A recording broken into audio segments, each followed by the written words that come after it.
welcome everyone to Mommaland, Notes on the Nurturing Life. Woo-hoo-hoo.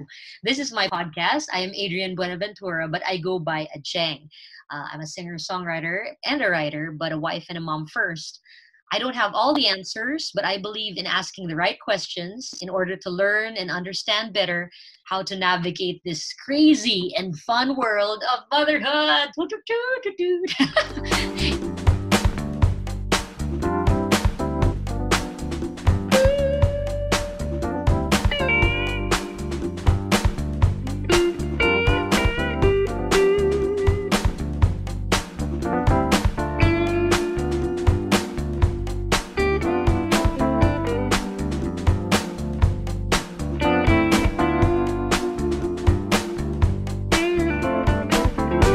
And tonight, or rather today, or whatever time it is at your place, I'm just going to introduce to you a very, very special friend of mine. Diane Sipin Gabriel is mom to three active boys. Two big boys and one baby boy. And she and her husband are hands-on parents to Raf, Nate, and Sam. Diane is a former art director in advertising. She is now a full-time homeschooling mom, while she and Gabe, her husband, teach at a self-directed learning center for teens.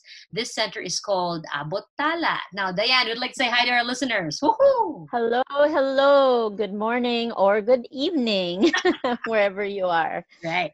I'm excited about this topic because this is really the best time to really be open, to be completely excited about life. And Diane is going to be sharing with us something very special. How did you first find out about your children's special needs? Well, how we found out, actually with our firstborn, since he was the first one, there were little things we noticed, because as his parents, right, like to other people, he would seem like a typical 3-year-old because this started around his third year.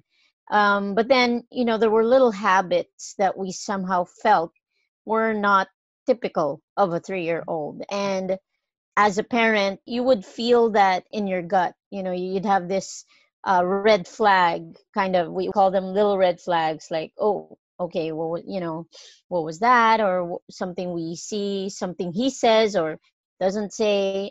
And it just, over time, we decided that maybe it's time we sought help. And it's totally okay. Yeah, I appreciate what you did there, Diana. Like I noticed that you were able to kind of use your gut. You weren't afraid to ask questions as well. I mean, you and your husband were probably also discussing those things. And so would you say that it's wise to, I mean, if you were to talk to the parents who may feel there may be something amiss, what would be your particular advice to them? My advice would be trust your instincts. You are the parent. At first, I mean, it's okay to ask for help, ask family, ask friends. But, at the end of the day, you think that you would know best for your child. And absolutely. Yeah, and you can pray about it, talk about it with your partner.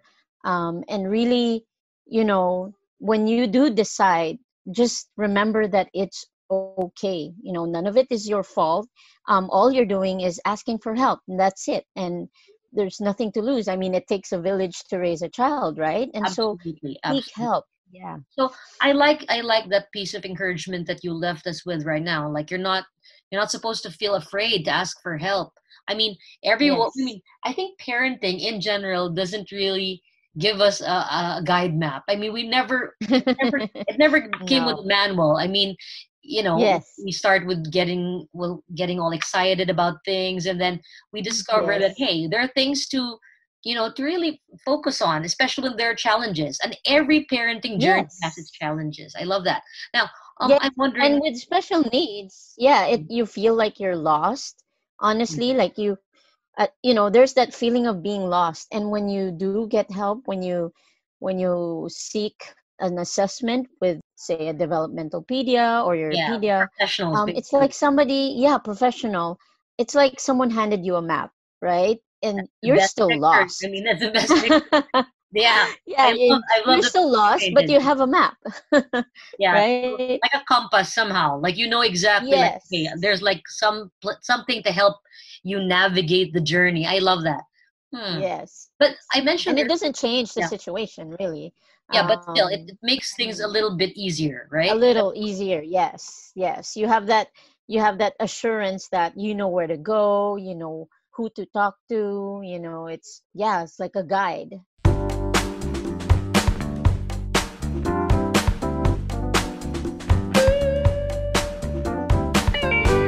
It's interesting though, because I mentioned earlier in the intro that you are a former art director. And obviously, the listeners are going to observe as we go along how you paint pictures with your own words. How do you maximize your creativity in your parenting approaches with your kids? Because now, obviously, at this point in time, we are on lockdown and there are so many things to worry about in Oh terms yeah. of the pandemic. But by God's grace, we are thriving, right? All Yes. of us are thriving. How do you Yes. incorporate Yes. your creativity as an art director into your parenting hmm approaches?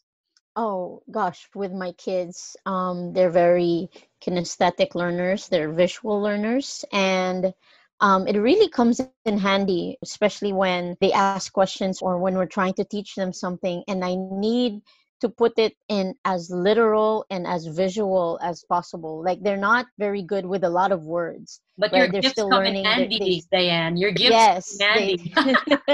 so Yeah, you and Gabe are they're creative people, getting right? yeah, so they're getting speech therapy, right? And so they're still learning to communicate. And you know, as a creative, we're always taught not to have just one idea. It's always like Mhm. 5, 10, you know, backup ideas, or not even backup, but you have to have a lot of ideas to have And you just get to one tap good idea. into your Yeah. originality. I mean, tap into your creative, Yes. and that your Yes. the left brain and the right brain, diba, will have their little battles.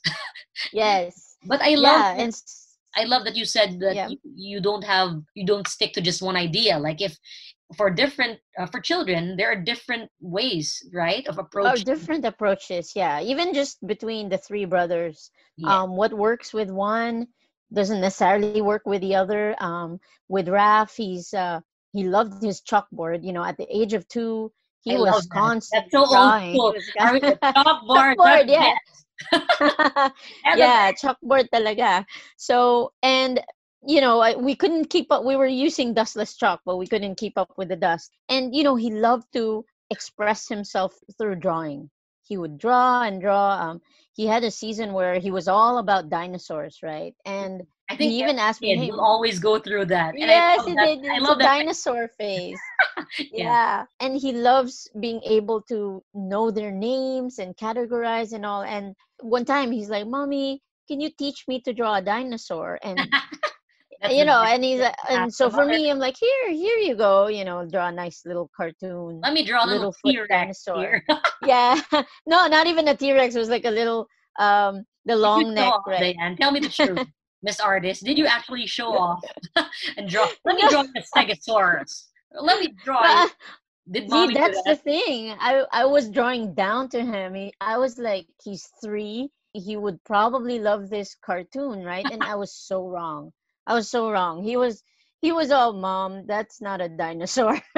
Oh It's like man, not anatomic his concept, anatomically correct. Yeah. no, his artistry, even at a young age, it was already manifesting, diba? The artistry, Yes. his appreciation for Yes. real life or real life looking dinosaurs. Yeah. And after that, I just let him be. And he, you know, looked at books. We got him this app about all about dinosaurs and all, and he has so many books until now about dinosaurs. And he just loves to draw them, you know, bones and all. And with Nate, he's the musical one. He loves music. And I'm not talking, you know, Barney or anything like that. Barney's not allowed in our house. That's Gabe talking. No Barney, Well, but the he loves testosterone Broadway. is Yeah. obviously, talking. I mean, I think Yeah. the boys will never want Barney. I mean, that's like be No. blunt about that. Because my daughter, No, no. she she she became like Barney's best friend. You know what I'm saying? But No, I love yeah, but Barney. you're raising boys, so I completely Yeah. understand. So Nate, so you're saying, I mean, just to kind of encapsulate Sure. that. So Ralph Yeah. was more, well, he was The always visual. artist. He Yeah. always wanted to get Yeah. into art, and then Nate Mm-hmm. wanted to get into music. So how did you get to balance that? Like, for example, Raf would be Oh. in one corner probably doodling, and then Nate would Mm-hmm. probably be belting out like a Broadway.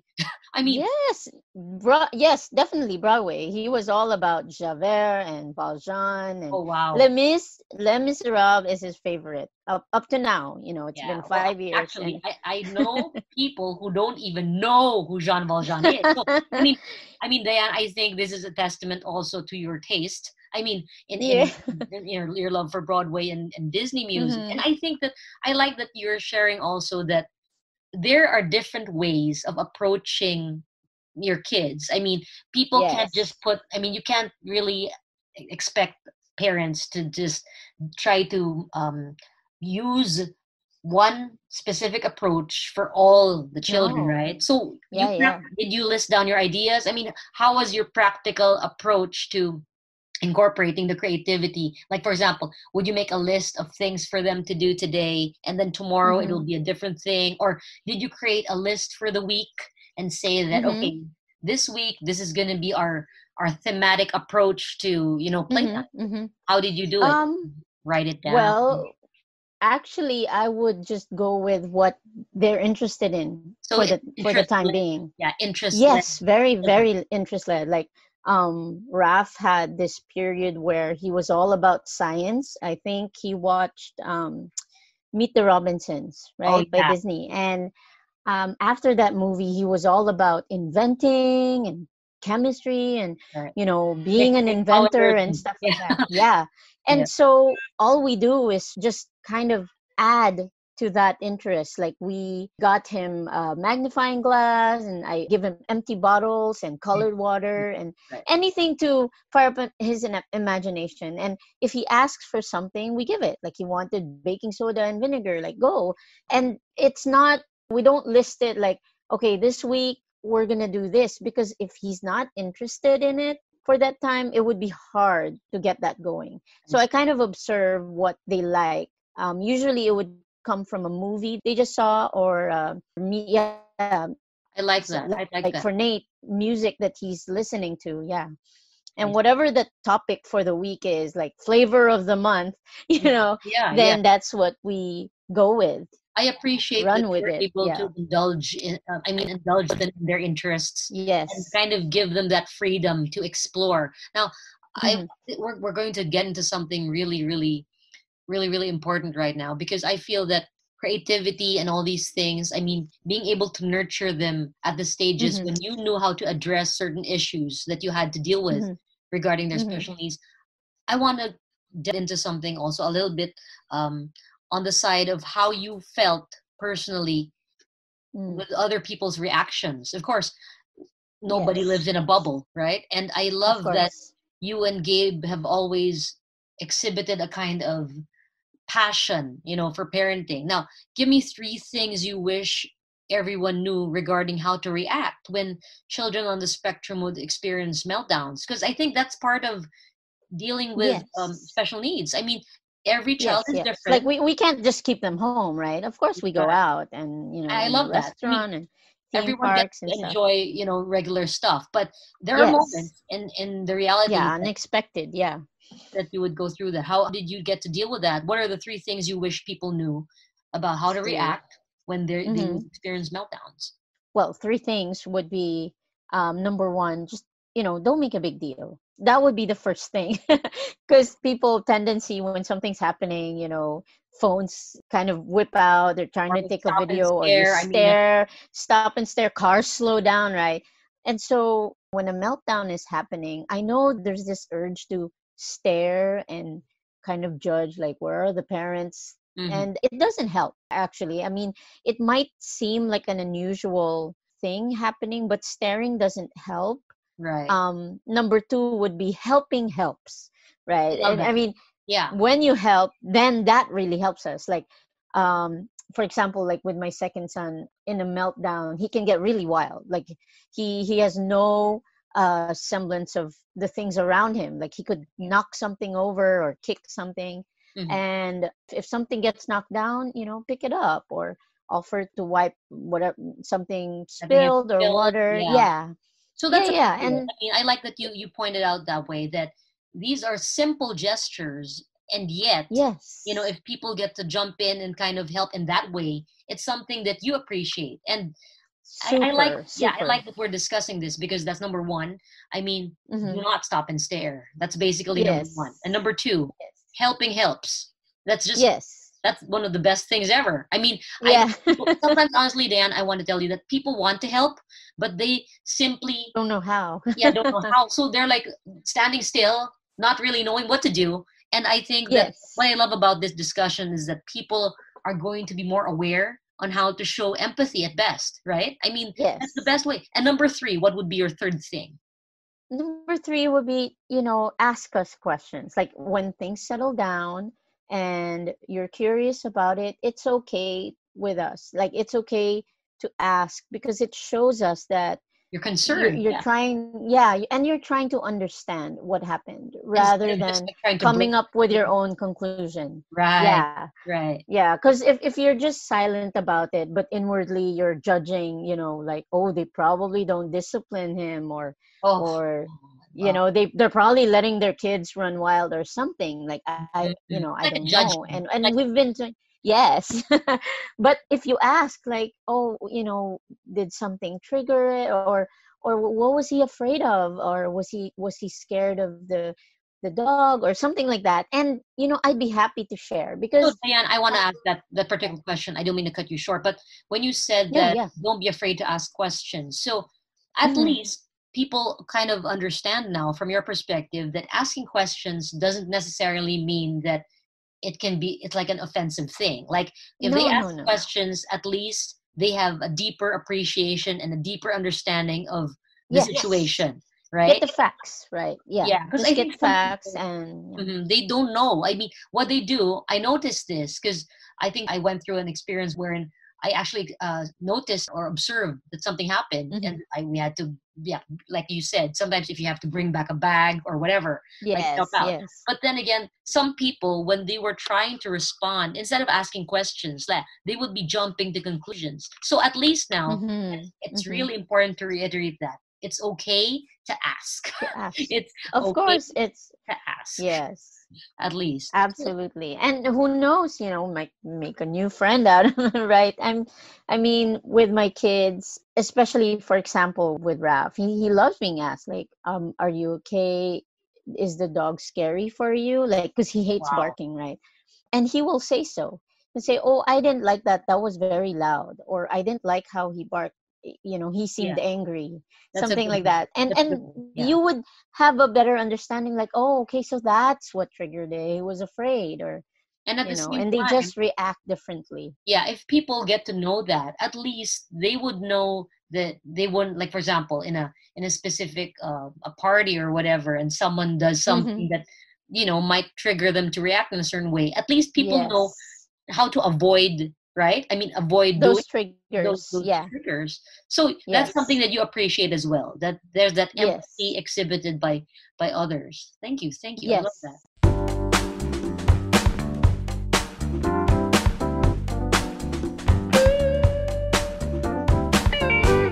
Now, I want to move on to another Hmm. topic before we close the show, which, Diane, I really appreciate that you can tell us what you love best about your children. I mean, there's something unique about your journey because you have embraced this whole journey with such zest that I can't help but Hmm. admire you guys, like you and Gabe. I feel that a lot of parents who don't really know where to start or what to do are still at a Hmm. point where they're feeling really down and probably worried about so many things, like Hmm. consumed. But you have found joy and you make it look so easy. So what are the best things that you feel that you love about your children? Share it with Oh, us. sure, sure. Well, with our kids, right? We know we're already in that place where we know that developmental milestones may not be the same as typical children, and and that's okay for parents out there who receive a diagnosis. So first things first, you breathe and accept it, and after that, look for the milestones, your own milestones. We call them A friend called them champagne moments, like little champagne moments. I Like, love that. I love that. yeah, it's every little thing is worth celebrating Mm. because you don't know how much it took for them to reach that point. Like for my second son, the musical one, right? Nate, Mr. he Broadway. loves to sing. Mr. Broadway, yeah. Yeah. He loves to sing, loves to sing Frank Sinatra and stuff like that. And Mm. parties really freak him out. Doesn't like the sound. He's It could very be overwhelming. sensitive, I mean, right? right? It could be, Sensory, yeah, yeah. sensory wise, doesn't like the microphone, doesn't like the balloons, doesn't like the lights and stuff like that. And we've gotten used to kind of shielding him from that until he settles down with the party. And we attended this one party where there was a piano, and my mom started playing On My Own, right, Oh from my Les God. Miserables, which he Eponine. Eponine. loves. That, Oh. yes, Eponine. And without thinking, he went to her and he started singing in front of all those people, right? He was singing. And he We wasn't have a afraid video of of him. that, right? I mean, he Was wasn't not afraid, did daunted not at run all. away. Yeah, did not have his headphone, his noise canceling headphones, and he was just singing. And you could see on his face that the emotion. He was Eponine that time right there, Oh man, I love and that. Oh my God. singing his heart out. And every time I watch that video, it's a milestone. For maybe a typical kid, it's like, oh, it's a kid singing, but for us, it's he was able to overcome his fear of Beautiful. Wow. sounds, the lights, his fear of applause. Actually, he doesn't like the sound of applause. It can be Until loud. Come on. I mean, now, honestly, yeah. I mean, sometimes it can get a little unnerving, It's diba? scary for Yeah. him. Yeah, it's it makes him run away. And after that, after the song was done, of course, people applauded, and Aw. he bowed, right? And he's like, wow, he's really, maybe there is In hope its for element, Singer. can I just say that? I mean, Mr. Broadway is already showing us, diba? Could be a Yes. glimpse of the future, right? I love that. Yes. And so, from there, I'd love to encourage other parents, like, don't limit your child. Sometimes having a diagnosis would get you to feel like, oh, he might not like that. I'm not bringing him there. Or, oh, I'm sure that will make him scared. Or I don't want him to go to like, let them try things out, and see what works, see what doesn't, because they might surprise you. Like, I would probably have not brought him to that party because I'll be like, oh, it's loud and he might not like it, but we still bring him. If it gets overwhelming, then we bring him home. But every time, there's always that milestone, there's always that progress in that area, and we celebrate that. I love that you were able to record that special moment. I feel that there's Oh, we did. yeah, right. I mean, it's something to look back on, like maybe years from now when he's probably Yes. sharing about his next set of like the whole new repertoire this time. You know what I mean? I love that Yes. you were able to share those special moments. But what are your pieces of advice to parents who are going through some struggles right now? Like, I mean, not everyone has it all together like you guys. I mean, let's be honest. I mean, it's really an inspiration and an encouragement to see Thank parents who you. are passionate about taking their kids. I mean, taking their kids' lives and Mm-hmm. embracing that kind of Yes. responsibility. I mean, I'm not trying to get all buttery, syrupy, cheesy. But no, seriously, Diane, Yeah. I feel that right now people need to understand that we need to help each other out, and the Yes. encouragement I feel from your advice would truly benefit parents who are also going through their own, Mm-hmm. journeys and struggles as parents of special needs kids. Would you like to Mm-hmm. share your advice with them now? Sure. Well, first things first, you know how much you love your child, right? And your child is still your child. The diagnosis is there to help you navigate their world, what to do, how to teach them, but they're still your child, and that's first and foremost. And the how much you love them, just remember that God loves them even more. Wow. That alone, to me, the thought that and like, I think that for me personally, I no one can love my children more than I do, and yet Right. God does. God loves them more than I do. So he has their path, he has their path laid out ahead of them. And lastly, find a community, find a support group, Mm-mm. because Right. for us, we do have moments where, we are anxious and we worry, and being with like-minded parents, having that support Wow. of That's that. other families who go through the same thing is such a big help. So find a community, maybe, It really whether it's takes a village, online, right? whether I it's on mean, Facebook. it Yeah. absolutely takes a village for every Yes, mom. For yes, every mom, yes. find your We tribe. need that. Find your tribe, exactly. We need that tribe. And one such tribe is a special needs tribe. I mean, it's not being like, I don't want to stereotype, people, but Right. I have my own tribe. Like, I have women who support me. You're one of them. Mm. And then we have our Bible study group and dearest friends. But there's something also different about having that community of families who are just like yours.